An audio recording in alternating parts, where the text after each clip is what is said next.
नमस्कार प्रेक्षको, C news Pune वृत्तदर्शनमध्ये आपलं स्वागत। इमोस्केप ही एक वैद्यक शाखेमध्ये अतिशय वेगळी शाखा आहे, ज्यामध्ये माणसाच्या भावनिकतेचा संबंध त्याच्या आरोग्याशी जोडलेला आहे आणि त्याचं मूल्यमापन केल्यानंतर तुमच्या आरोग्याचा परिणाम कसा सुधारता येईल याकरता एक विशेष अशी पद्धती आहे। या बाबतीत पुण्यामध्ये एका पत्रकार परिषदेमध्ये दिलेली ही माहिती। मला हे बघताना म्हणजे सुरुवातीलाच जेव्हा मी त्याचं ऐकलं, मला सर्वप्रथम एक ह्याच्यावर अभिमान वाटला की हे आपल्या देशातल्या पूर्वज जे नाट्यशास्त्र होतं, इतकं जुनं शास्त्र आहे, त्याचा वापर करून, कारण नाहीतर एक दुसरी तरीका कसा AI मध्ये तुम्ही खूप पेशंट्स बघायचे आणि त्याच्यातनं एक पॅटर्न तयार करतो आणि एक अल्गोरिथम येतो, पण तसं न करता ह्यांचं जे, आणि मी पंतप्रधानाच्या सायंटिफिक टेक्निकल इनोव्हेशन काउन्सिलवर मेंबर आहे, तर त्यामुळे सगळीकडे असं सायंटिफिक दृष्टिकोनातनंच बघते। तर मला हे जे आवडलं ह्याच्यात की त्यांनी एन्शंट नॉलेज, आता इंडियन नॉलेज सिस्टमवर आपण गर्व करतो, आणि त्याचं नाट्यशास्त्र वापरून त्यांनी ट्रेंड आर्टिस्ट आणि ॲक्टर्स यांच्या ह्याच्यावरनं जवळजवळ 75 पॉइंट्स, आणि सिम्पल आपण लक्ष म्हणजे म्हणतात ना, you can read the face, चेहरा बघून आपल्याला माणसं ओळखू येतात, पण आपण चेहऱ्यामध्ये लपवू शकतो, पण ह्याच्यातनं जे भाव प्रकट होतात ते कार्डिनल पॉइंट्सवरनं जे भाव येतात, ते नुसतं तेवढं न करता तर 2-3 रीडिंग्स जे घेऊन त्याच्यानंतर तुमचं इमोशनल स्टेटस काय आहे, तुमच्यात एन्झायटी किती आहे, तुमच्यात स्ट्रेस किती आहे, तुमच्यात डिप्रेशन आहे का, म्हणजे हे सटल ह्याच्यावर ते, म्हणजे ह्यानी काय हे डायग्नोस्टिक टूल नाहीये, पण हे एक टूल आहे, डॉक्टरला सुद्धा उपयोगी पडेल आणि पेशंटला, किंवा पेशंट व्हायच्या आधी जे आपल्या सध्या समाजात सगळ्यांवर जितका इमोशनल स्ट्रेन येतो, तर आपण बघून की आपल्यावर आहे, तर त्याच्यावर आपण उपाय करायला, कारण नाही तर आपण वेळ काढत नाही, उपायाकडे बघण्याकडे आपल्याकडे वेळच नसतो, पण ही समजा आपण टेस्ट केली आणि लक्षात आलं की आपल्यात हे आहे, तर आपण त्याच्यावर काहीतरी करूया। आणि सिंपल गोष्टी जसं योग केलं किंवा मेडिटेशन, माइंडफुलनेस, ह्या गोष्टींनी जे आपलं फायदा होतो ते जर आपल्याला आधीच कळलं तर त्याचा खूप गुण चांगला होईल। कारण आता नाही तर भारतात आपल्याला काळजी लागली आहे की सगळ्यांना हायपरटेन्शन, डायबिटीज, वयाच्या 35-40 वर्षावर हार्ट अटॅक होत आहेत, तर हे ह्याच्या सगळ्यावर एक इमोशनल स्ट्रेसचा फार मोठा वाटा आहे, आणि तो आपण जर लवकर पकडून त्याच्यावर आपण उपाय केला तर लोक जास्त वेलनेसकडे येतील आणि स्वस्थ होतील। ते ह्याची ही कल्पना मला फार आवडली।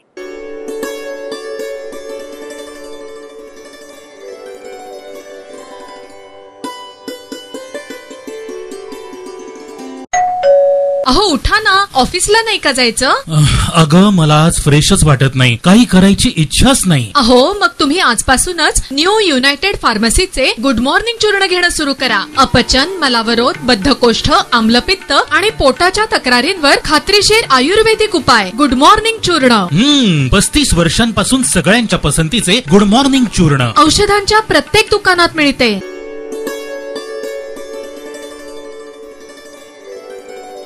पुण्यामध्ये पेट्रोल विक्री 24 तास काही ठिकाणी आणि काही ठिकाणी रात्री 12 पर्यंत असते, मी सकाळी पुन्हा 6ला पूर्ववत चालू होते।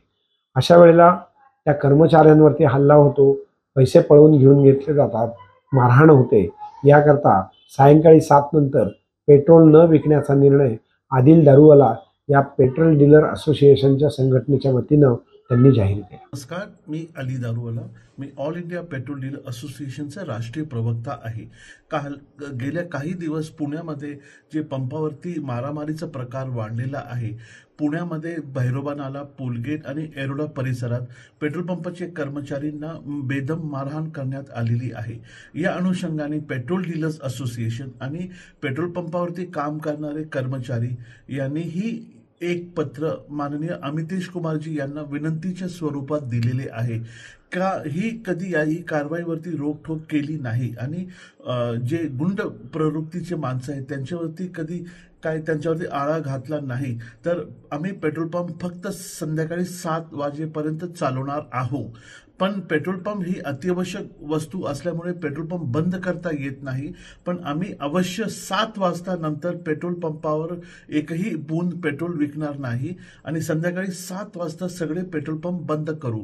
पण अमितेश कुमारजी हे खूप सक्षम अधिकारी आहे. आम्हाला अशी आशा आहे की अमितेश कुमारजी याच्यात काहीतरी तोडगा काढतील आणि पेट्रोल पंपावरचे कर्मचारी आणि आमचे मालकांना काहीतरी संरक्षण देण्यात त्यांना यश भेटल याची आम्हाला खात्री आहे.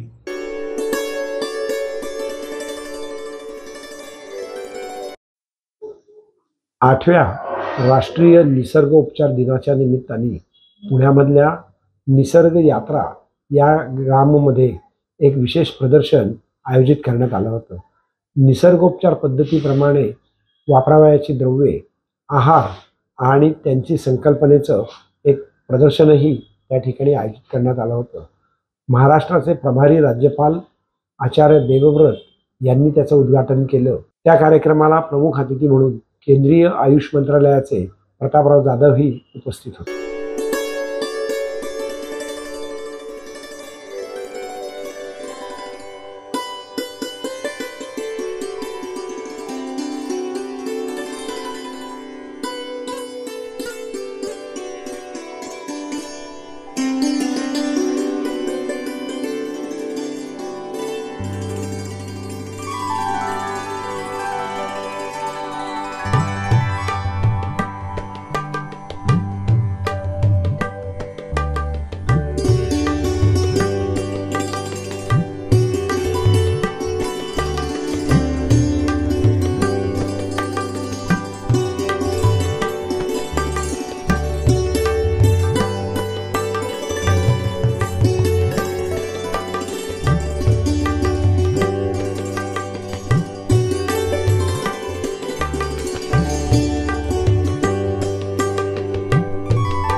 पुण्यातील गजबजलेल्या ruby hall, Dhole Patil road या ठिकाणी एका बांधकाम चालू असलेल्या इमारतीचा स्लॅब कोसळून त्या ठिकाणी अपघात झाला. जीवितहानी किती झाली याची माहिती अजून प्राप्त झालेली नाही. आज दुपारी 1:05 आमच्या अग्निशमन दलाच्या नियंत्रण कक्षाला फोन आला की रुबी हॉलच्या शेजारी एक हॉटेल आहे आणि त्या ठिकाणी एक स्लॅब कोसळलेला आहे. त्यानंतर तातडीने आपल्या 2 अग्निशमन वाहनं आणि एक रेस्क्यू व्हॅन आपण मुख्यालयातून रवाना केली. ज्यावेळी इथे आमचं पथक पोहोचलं त्यावेळी 2 लोक त्या स्लॅबखाली अडकलीत अशी माहिती मिळाल्यानंतर आमच्याकडे असलेले जे अग्निशमन उपकरणं आहेत, की रेस्क्यू टूल्स आहेत जे आमचे भार असेल किंवा स्प्रेडर असेल, एअर लिफ्टिंग बॅग असेल, असं आम्ही वापरत त्या 2 जवानांना जखमी लोकांना बाहेर काढून तातडीने आपण रुग्णालयात रवाना केलेलं आहे. रुग्णालयात आता अशी माहिती आहे की ते 2घंही जण स्टेबल आहेत आणि या निमित्ताने आम्ही असं सांगू की आमच्या जवानांना त्या 2 लोकांना वाचवण्यात यश आलेलं आहे. आणि इथे आल्यानंतर अशी माहिती मिळाली की एका हॉटेलच्या रिनोव्हेशनचं काम चालू होतं आणि ते काम सुरू असताना हा स्लॅब कोसळलेला होता. त्यामध्ये कोणी अडकले का?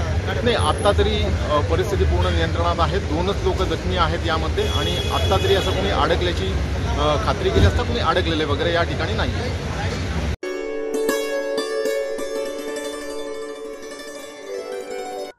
नाशिकमधील मालेगाव तालुक्यातील डोंगराळे भागात 3 वर्षाच्या एका चिमुकलीवरती अत्याचार करून तिचा निर्घृण खून करण्यात आला. त्या आरोपींना शिक्षा जबरदस्त झाली पाहिजे आणि त्याचा शोधही अतिशय चांगल्या प्रकारे केला पाहिजे अशी मागणी डॉक्टर नीलम गोरे यांनी. नाशिकमध्ये मालेगाव तालुक्यामध्ये एका चिमुकल्या मुलीवरती अत्याचार करून तिची हत्या करण्यामध्ये आलेली आहे. अनेक कायदे झाले, अनेक प्रकारनी आपण सुरक्षिततेच्या योजना राबवतो, परंतु अशा प्रकारची पाशवी नराधम प्रवृत्ती असणाऱ्या लोकांना या प्रकारनी स्वतः कायदा हातात घेऊन एक जीव घेण्यापर्यंत त्यांचे बदल जाते. याच्यामधूनच आपल्याकडे दोषसिद्धीचं प्रमाण, घटना घडल्यावरती गुन्हा साबित होण्याचं प्रमाण वाढणं फार गरजेचं आहे. जे आज आपले 24% प्रमाण आहे ते प्रमाण वाढलं पाहिजे. आणि प्रत्येक गुन्हेगाराला शिक्षा जर का झाली तर सगळीकडे समाजामध्ये संदेश जाईल की यामध्ये या घटनांच्या मध्ये जे आरोपी आहेत त्यांना सोडलं जात नाही. म्हणून अशा घटना होऊ नयेत या दृष्टिकोनातून अगदी ज्याला आपण म्हणू विनयभंग किंवा वेगवेगळ्या प्रकारचे अत्याचार याच्यामध्ये ताबडतोब तक्रार पालकांनी केली पाहिजे आणि पालकांनी तक्रार केल्यावर त्यांना निर्भयपणाने त्यांची तक्रार मांडता येईल अशी व्यवस्थाही असली पाहिजे. नवीन भारतीय दंडसंहितेमध्ये कधी कोणती तारीख पडलेली आहे याची माहिती सांगणं पोलिसांना बंधनकारक आहे. ते देखील त्यांनी काम केलं पाहिजे. आणि साक्षीदार संरक्षण कायदा त्याचा सुद्धा उपयोग झाला तर मला असं वाटतं गुन्हे सिद्ध होतील. आरोपीला फाशीची शिक्षा झाली पाहिजे अशी मागणी मी करत आहे आणि तशा प्रकारचा मी पाठपुरावा पण करणार आहे.